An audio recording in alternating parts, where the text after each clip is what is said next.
gudoomiyaha xisbiga mucaaradka ee wadaniga gobolka Awdal Maxamed Aadan Suldaan oo mantaqaar ka tirsan warbaahinta kula hadlayay magaalada Boorame ee xarunta gobolka Awdal ayaa waxa uu xukuumadda Soomaaliland ee uu hogaaminayay madaxweyne Muuse Biixi ku dhaleelay nidaamka ay ka qaadatay ka hortagga cudurka coronavirus ee gaar ahaan joojinta la joojin waayay diyaaradda Ethiopian Airlines taasoo iyadu si toos ah u timaada garoonka Cigaala ee magaalada Hargeysa waxna hadaladiisii kamid ahaa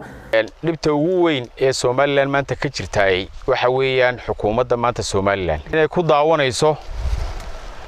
xanuunkii adduunyada oo dhan iska xidhay ee wadan waliba albaabkiisa xidhay ee qoys waliba gurigiisa xidhay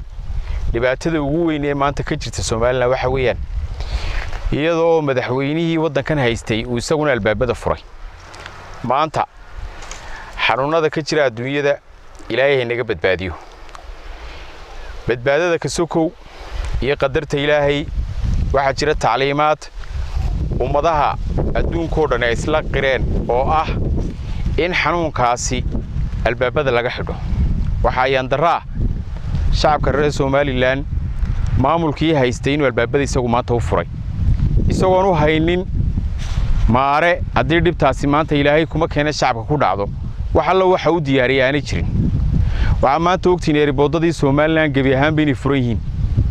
in diyaaraduhu galaabaxayaan bad ogtiin in dadiyowgii adduunka oo dhan meel ay ka degaan markii hore geeska Afrika ay maanta ka soo degayaan Soomaaliland bad ogtiin qofka maanta xanuunkaasi asiibo qadarta Ilaahay ka sokow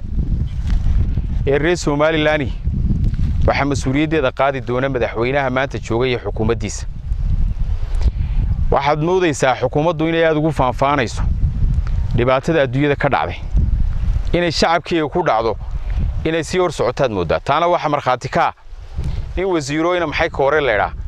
oo isaguna xalay laha Soomaaliland xanuunku ku jira wali maanaan arag madax bulshadeeda ugu yeedha xanuun oo ku faraxsan oo iyagu qayladaan xanuunkii u diraya waayaan darrada maanta maamulka Soomaaliland ay jiray maanta shacabkiisa ku hayo qofka maanta xanuunkaasi ku dhaco Ilaahay qadarkiisa ka sokow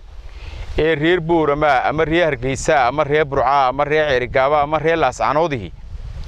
mas'uuliyaddeeda waxa iska leh madaxweynaha maanta talada haya iyo xukuumaddiisa iska leh xukuumaddu waxa kale oo ay taali kari lahayd ilaa imika ay indhaha iyo dhagaha kala fureysanaysaa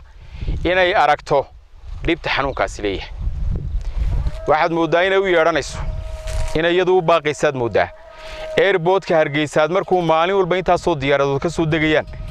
ee xanuunkii maanta wax alla qalab lagu xakameeyo ama lagu kala garto qofka duriga caadiga yahay qofka xanuunkaasi hay aanay maanta Soomaaliland noolin waxaad moodaa inay iyadu si gacan adag oo bilaa naxariis ay shacabkeega iyadu ugu soo qaadayso xanuunkii bad moodaa waxaanu leenahay shacabka reer Soomaaliland war ka hadla waxa la idin soo jilaabiyaa sidii kalluunka la idin soo dabaya waa xanuunka maanta kunkunka qof dalkii hore u maray ay ku dhimanayaan maalin kasta annaguna Ilaahay waxaanu ka baryaynaa inuu naga nabadgeliyo oo carada ay xukuumaddu shacabkeega u qabto ee ugu yeedhayso Ilaahay inuu caafimaad ugu bedelaan ka rajaynaa hadii Ilaahay raaxo madaxweynaha waxa kale uu sheegayaa madaxweynaadu hadaad beertaadii xanuunka ka gabanayso shacabka reer Soomaaliland ee masaakiintii nin waliba baadiye beer kama samaysan dhaqaalihiisuna uma taali kari waay adigu hadaad haysato meelad kaga gabato walow madaxweynaha laftiisu yahay daadii u nugleed xanuunka u yahay hadii aad laakiinse beertaada kaga dhuumanayso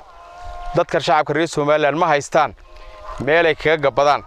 adiguna waa adiga u fasaxay ma arkayo natiijo dawladnimo oo aqoonsi keenaysa oo xanuunkaasi soo wado waxaad moodaa madaxda qaar inay u arkayaan in xanuunkaas oo dadka tarab u laaya aqoonsigu ku jiraan malaynaya aqoonsiga Ilaahay baa haya laakiin si caafimaadka bilaadanku wax gorgortan iyo siyaasad la geliyo uu ka weyn yahay sidoo kale isagoo hadalkiisa sii wata ayaa wuxuu ganacsatada Soomaaliland ugu baaqay inayna shacbiga ku qaaliyeen maciishada taas oo sida uu sheegay markii horeba ay la daaladhacayeen shacbiga danyarta ah waxana hadaladiisii kamid ahaa ganacsatada iyo dadka wax haysta khaasatan kuwa maciishada gacanta ku haya iyagana waxa leenahay war umada u naxariista oo waxa aad haysaan ha qaaliyeynina awalba dadku waxa ku jireen markii hore maal la beek bay ku jireen shacabka reer Soomaaliland maciishaduna aad iyo aad bay qaali ugu ahayd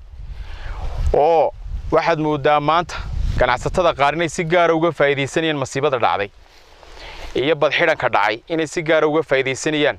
oo shayga maanta kor loo qaadanaanay dadkii danyartii goynayn waa nasiib darro qofkii ganacsada ahaa isaga laftiisu hadduu ka macaashi siraa dhibtii dadkiisa uu ka macaasho iyada lafteedu waa nasiib darro kale. Sikari Cabdi Shaafar Sikari Saxane telefishinka madaxa bannaan ee RTV magaalada Boorama.